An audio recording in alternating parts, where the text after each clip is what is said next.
dizer que as coisas se transformam, mas daqui a 2, 3 gerações isso virou um grande documento. É tão colonizado que é nosso bicho, mas ninguém pode dar um matador, uma capivara, um piado campeiro com uma função parecida, e aí bota um alce. Então, mostra que a gente realmente está tão distante da nossa realidade que não tem jeito. Chama José Caldas, ele ultrapassa a questão estética propriamente dita, quando ele coloca em pauta uma perspectiva política. Por acaso, o nome da exposição é Brasil e a Transformação da Paisagem, e trata justamente de toda essa mudança, né, que existe em várias regiões brasileiras, né, desde o Cerrado, chamado Biomas, e todos em vários recantos do país, a gente vê essa questão da transformação que se coloca, às vezes de uma maneira drástica, às vezes de uma maneira mesmo dramática, né, causando todos esses problemas que a gente vê, né, e que a gente passa atualmente, né, em relação a essa paisagem. Um dos problemas que não se resolve nada no Brasil é a falta de justiça. A justiça não funciona, o Palácio aí. Ela não funciona. Como ela não funciona, como você não consegue prender, só vai preso quem é de uma determinada classe social. Enquanto todas as pessoas de todas as classes não tiverem o mesmo padrão de justiça, nenhum problema de fato consegue ser resolvido, você não consegue aplicar a lei da maneira como ela tem que ser aplicada. Então fica muito difícil resolver as questões ecológicas, porque geralmente se só autua, só prende, só quem não tem poder. Os grandes empresários da soja, do gado, do norte do Mato Grosso, eles mandam nas regiões, eles são donos, eles compram, eles fazem o que quer. Eles compram o juiz, compram o que quiser, compram a justiça, tem advogado, tem deputado, tem o que eles querem. Então, assim não se resolve de uma maneira até objetiva, que poderia ser resolver algumas coisas importantes, básicas, mas não resolve. Esse é um dos nossos maiores problemas. O outro é a educação, né? O grande problema é a justiça e o segundo é a educação básica. Para poder a pessoa entender esse discurso, para poder despertar, ela também tem que ter um nível educacional mínimo, né, para poder entender a questão. Então, com a questão da educação no Brasil é muito séria. O povo não tem educação básica, falta para a maioria, vem melhorando agora nos tempos, mas falta para poder entender a questão, né? Todo mundo, no fundo, quer só entrar. Quem está na classe D quer virar C, quem está na C quer virar B, quer entrar no ritmo do consumo, que é o que está destruindo tudo. Vai explicar para essas pessoas que o que elas querem, o desejo delas o resultado do desejo delas é a destruição do meio ambiente, dos próprios espaços que elas estão. Ele tem essa dimensão política, sim, porque não é, ele registra uma paisagem em transformação, né? O próprio título da mostra é esse. O que a gente vê aqui amanhã certamente não será mais o que a gente viu. E nisso tem, com certeza, um elemento preservacionista, pelo menos no sentido da imagem, já que a gente não tem sido tão feliz, né, o povo, as políticas públicas, em ter um pouco mais de cuidado, de atenção com a natureza, né? Então, realmente, eu acho que a importância desse trabalho é essa, é um registro, é uma iconografia que está sendo feita, né? E quem sabe essa produção caindo na mão de pessoas certas, ela não sensibilize as nossas autoridades e não forme o próprio cidadão, o olhar do cidadão, para entender que tem certos santuários que eles precisam ficar intocáveis, sim. A gente tem que se render a eles, a gente tem que prestar as nossas homenagens a esses santuários, né? Então, eu acho que a dimensão política do trabalho dele é essa, na medida em que ele consegue produzir os livros, na medida em que esses livros circulam, na medida em que a gente pode, ter uma atuação mais educativa, né, nas escolas. Então, essa é uma dimensão política importante. Desperta as pessoas com interesse, né? Despertou o interesse, a pessoa já pensa naquilo, alguém pensando naquilo, comenta com o outro. E se contribui, é um pinga-pinga, é uma gota, né, no oceano. Mas alguma coisa, algumas outras pessoas fazem outras coisas que ajudam também. Os movimentos ecológicos radicais, que são meio, às vezes, superficiais, assim, mas eles são importantes também, porque botam o assunto no tema, né? Bota o assunto na pauta, bota as pessoas para pensar, né? O assunto é complexo. porque nós estamos num buraco muito grande, a coisa vem de muito longe. A nossa distância está muito grande.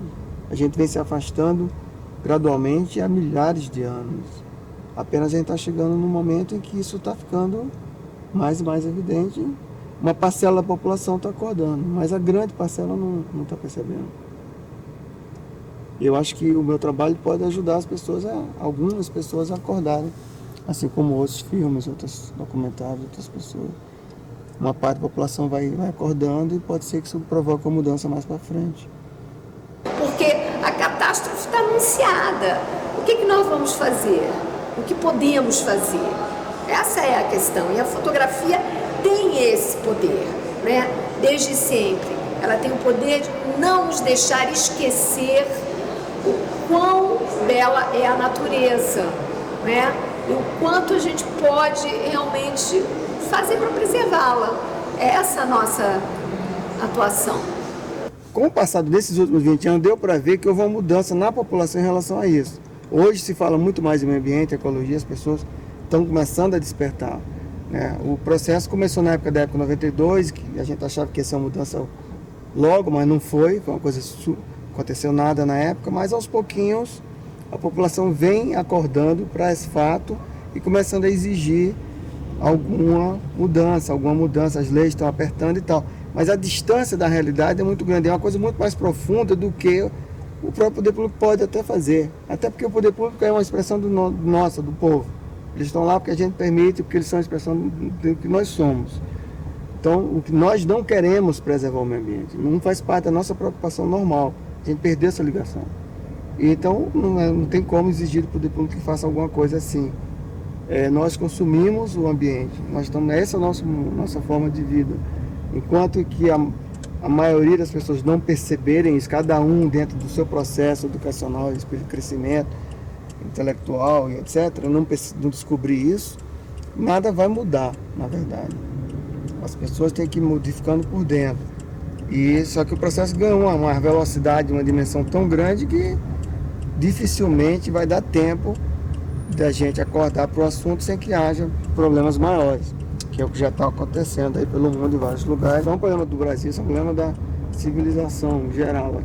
Aqui apenas essa coisa é muito forte porque o Brasil tem essa característica também, dessa dinâmica própria, uma dinâmica de crescimento. Aqui tem espaço para crescer, o Brasil tem muito espaço ainda, tem muito recurso natural, então as pessoas estão demorando para entender a questão, porque aqui você tem um desperdício muito grande. Aqui é uma terra de fartura, uma terra muito rica, e a gente se acostumou com essa brincadeira e a gente vai destruir tudo. Não sei se vai dar tempo de destruir tudo, porque antes alguma coisa vai acontecer.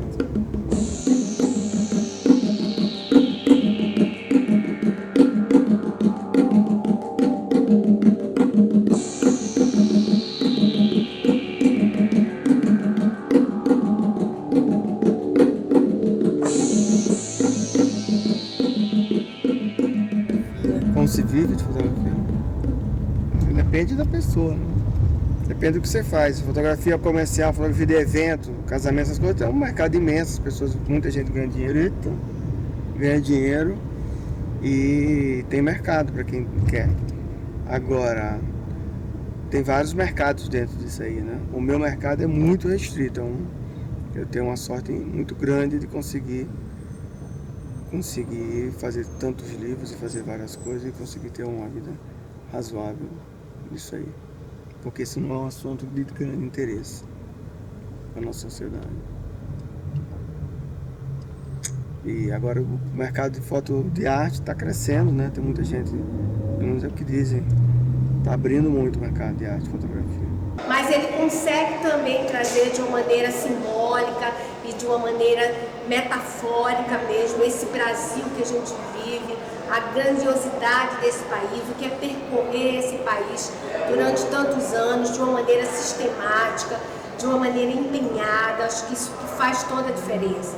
Ele não é o voyeur que foi lá e que captou uma coisa que depois saiu e foi para outra. Não, ele persegue um tema, ele aprofunda um tema, ele se debruça sobre o tema e ele faz com que a gente sinta realmente todo esse envolvimento dele com a paisagem. fotografia de paisagem, ela tem um sítio próprio, ela tem o seu reconhecimento, né? E hoje, né, a gente vê que, contemporaneamente falando, né, que a fotografia entrou firme nas galerias de arte.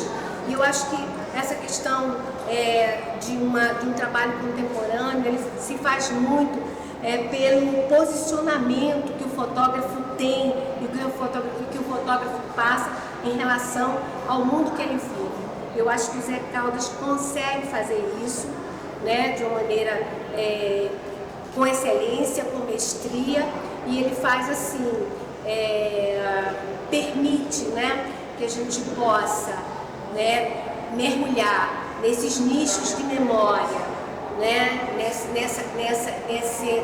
nessa paisagem tão grandiosa que a gente tem, de uma maneira muito iluminada. E naturalmente hoje essas estratégias adotadas, que são as grandes ampliações, tudo isso também tem um apelo, não é, para o comprador, para o colecionador, não é? Você poder, por exemplo, botar uma imagem dessa, bela imagem da Serra da Canastra, né, onde se sugere a presença humana a partir desse marco aí do gol, né, e ao mesmo tempo uma paisagem tão sublime, tão selvagem, tão silenciosa. Eu acredito que uma pessoa de sensibilidade vai gostar de ter uma imagem dessa na parede da sua casa, por que não, né? Então, eu acho que são espaços que estão sendo conquistados cada vez mais, e eu acho que o próprio fotógrafo hoje também tem, né, esse desejo, essa pretensão de chegar, né, a ter a sua obra reconhecida como, né, uma obra de arte, né? Mas você considera a sua fotografia como arte? Eu acho que é um artesanato, a fotografia é um artesanato, você vai construir, você vai fazer. A arte é uma outra coisa, eventualmente eu acho que é arte, porque a arte é uma coisa maior, a arte é uma porta que se abre para uma outra dimensão, um outro caminho, se transporta a pessoa para uma outra dimensão, um outro modo de entendimento do mundo. Eu acho que eventualmente algumas fotos, uma foto ou outra, elas estão nesse plano, mas a maioria não. E eu não... A arte para mim é uma coisa muito séria, e aí me irrita um pouco a maneira como se lida com a arte hoje, com o mercado e tudo, porque a arte para mim é uma coisa muito importante. E então eu procuro ser o mais honesto possível em relação a isso. Então eu faço um trabalho que não é artístico. Agora, se acontecer de ser, eu estou pronto para ser, estou pronto para que acontecer. Se der, se surgir a foto, ela tem que surgir, a foto tem que me achar, entendeu? Porque aí ela é verdadeira. Meu nome é Ângela Magalhães, trabalho com a Nádia Peregrino há mais de 30 anos. Começamos a parceria na Fundação Nacional de Arte, ligadas à área de fotografia. E o José Caldas, né, da nossa experiência institucional, eu teria a dizer assim que foi um fotógrafo que despontou muito cedo, nos anos 80, nos concursos do prêmio Marc Ferrez de Fotografia. Ele foi contemplado com uma bolsa para fazer um trabalho sobre o Rio São Francisco. E, enfim, então a gente assim se emocionou por ver que o Caldas estava fazendo um trabalho direcionado a, como ele chama, uma documentação geográfica, né? Uma documentação da paisagem, uma paisagem, né, que a gente sempre vê em processo de transformação muito violento, e ele se destacava exatamente por esse olhar atento, sensível, assim, pelo rigor, né, de fazer o acompanhamento, de fazer um olhar comparativo da sua produção anterior com as coisas novas que ele ia trazendo. De fato, a gente sabe que o Brasil é um país, né, altamente fotografável, um país belíssimo em termos da sua paisagem, e às vezes a gente não encontra fotógrafos que deem, né, um longo curso a esse tipo de projeto. E isso é uma coisa importante se a gente pensar em termos de uma memória, de uma iconografia. Eu queria assim, falar assim, da felicidade, né, que a Ângela e eu sentimos em fazer a curadoria dessa exposição do José Caldas. Eu acho que a questão assim desse tema, natureza, é uma questão assim muito importante, é crucial dentro da história da cultura brasileira. E a gente vê que assim que também é uma exposição que fala muito do que hoje a gente está vivendo, né? Além de ter todo esse apuro estético que vocês vão aqui poder apreciar e contemplar, eu acho que ele também tem dentro de si, né, uma perspectiva política, né, importante e que vai além desse apuro estético, que cada vez mais a gente consiga ter uma consciência plena, né, desse mundo que a gente vive, principalmente assim do nosso Brasil, do nosso país. Tá? Obrigada. Obrigado a vocês, falaram muito, porque até sem ter o que falar, né? Essa foto aí é de 2000, 2002, por aí. Isso é em Manaus, é um trabalho que está fazendo para a Petrobras, que era a Petrobras vai passar, ia passar, não deve ter passado um duto aí, e estava dando uma volta ali, e subimos no morro, e por acaso eu olhei para a esquerda e vi esse mapa aí, e tomei um susto, né? Parei todo mundo, olha para aí. Aí eu mostrei pro repórter, depois não acreditou, aí eu fiz umas fotos, aí chamei o rapaz da ONG lá, falou, pô, passa aqui todo dia eu passo aqui, nunca vi isso, não é possível, o cara ficou chapado. É a nossa cara, né? Que é o mapa do Brasil, né? Favela, Amazônia, síntese, é a síntese da... É uma sorte grande. É a síntese da Brasil. Já saiu muita coisa, mas ela é na cara dessa exposição mesmo, né? É o Brasil. Nossa falta de solução para a solução vem do céu. Tempo atrás, um cliente, em 2008, me ligaram perguntando se eu tinha uma foto de um lugar, um cliente de um banco, um relatório anual, alguma coisa, queria uma foto do mesmo lugar em situações bem diferentes, transformado, né? Transformação, um lugar que tivesse mudado muito. Aí na hora eu me lembrei disso aqui, mandei e tal, o pessoal adorou, mas não rolou, esse trabalho não rolou, mas isso me deu a ideia de um dia eu pensei que daqui a um tempo ia fazer 20 anos fotografando na valer, na natureza. Aí eu pensei em fazer alguma coisa com isso e pensei nesse nome. Deu um toque no Otávio, ele gostou da ideia, a gente montou um projeto e comecei a fazer pesquisa no arquivo, que é 20 anos para trás, com de cromo. Quer dizer, essa imagem é a invasão do Rio São Francisco. Isso, aqui é a Ilha da Arambipe, normal, né? Isso aqui é 89, e aqui 17 anos depois. Hoje o farol, a água está batendo aqui agora. Acabei de ver uma foto lá em Maior. Por que razão isso está acontecendo? Por causa da hidrelétrica de Xingó. Vocês lembram, não sei se você lembra aqui, Xingó atrasou 15 anos. Xingó foi uma obra que deu um prejuízo incrível. Quiseram tirar o atraso fazendo água subir logo.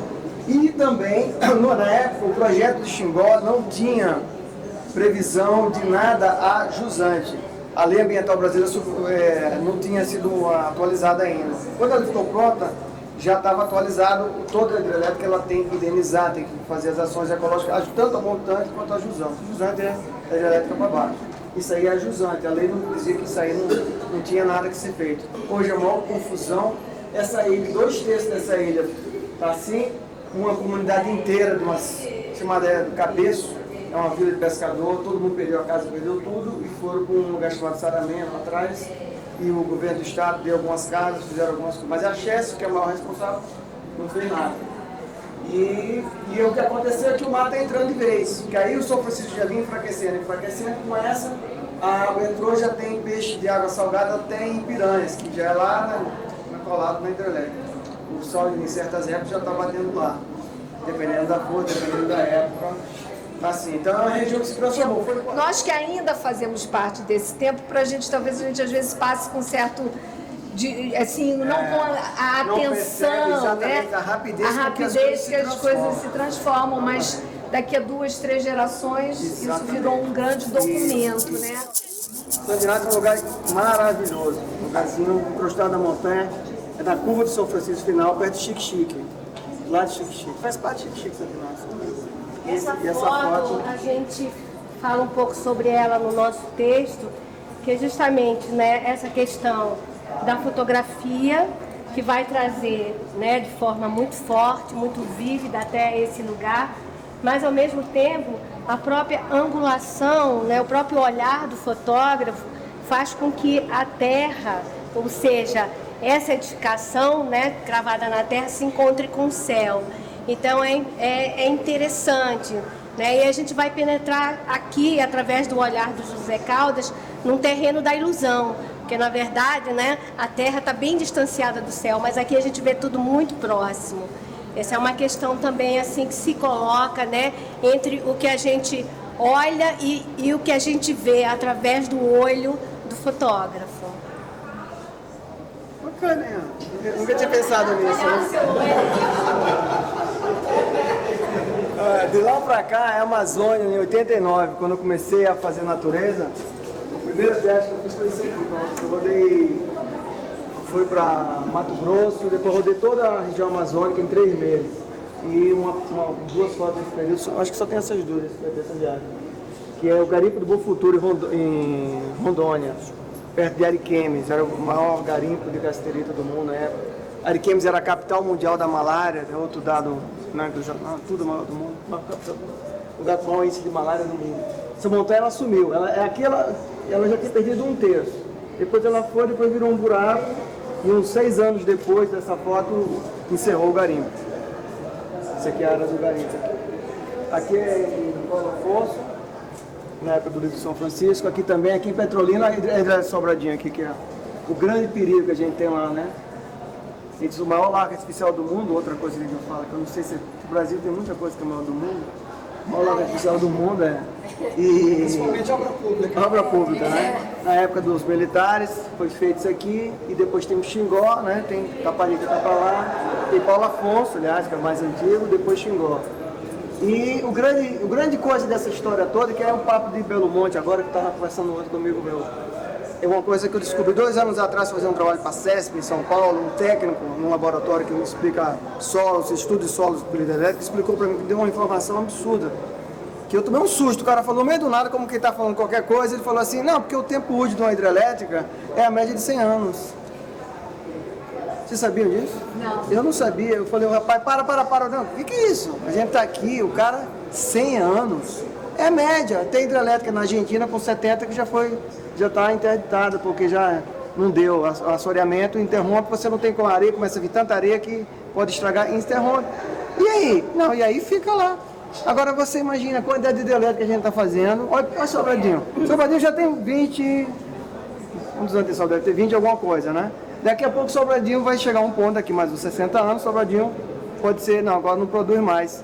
Alguém vai ter que ficar tomando conta de Sobradinho.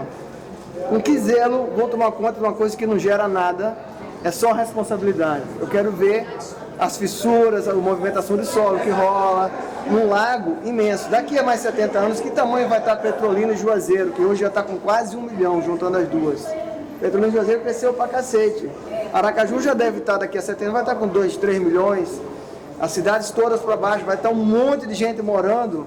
Vai ficar esse pepino para os nossos... Imagine pelo Brasil, ninguém está fazendo hidrelétrica para tudo que é lado, ninguém está calculando. Olha a cagada que é feita por uma coisa que dura em média 100 anos. Tira as pessoas do lugar e é de arrepiar, né? Isso aí eu fiquei realmente chocado, fiquei pensando nisso aí. De estar transformando sem saber o que está fazendo.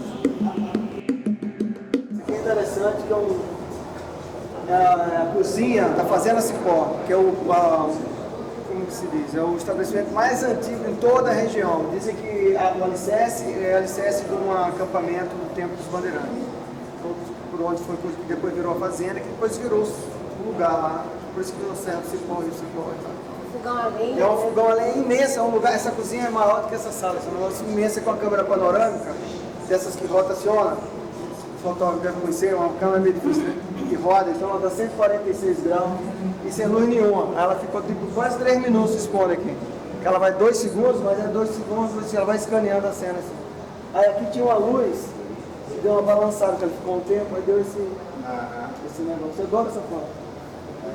E é muito difícil de fazer, né? Você ficou hospedado na fazenda? Como é que não?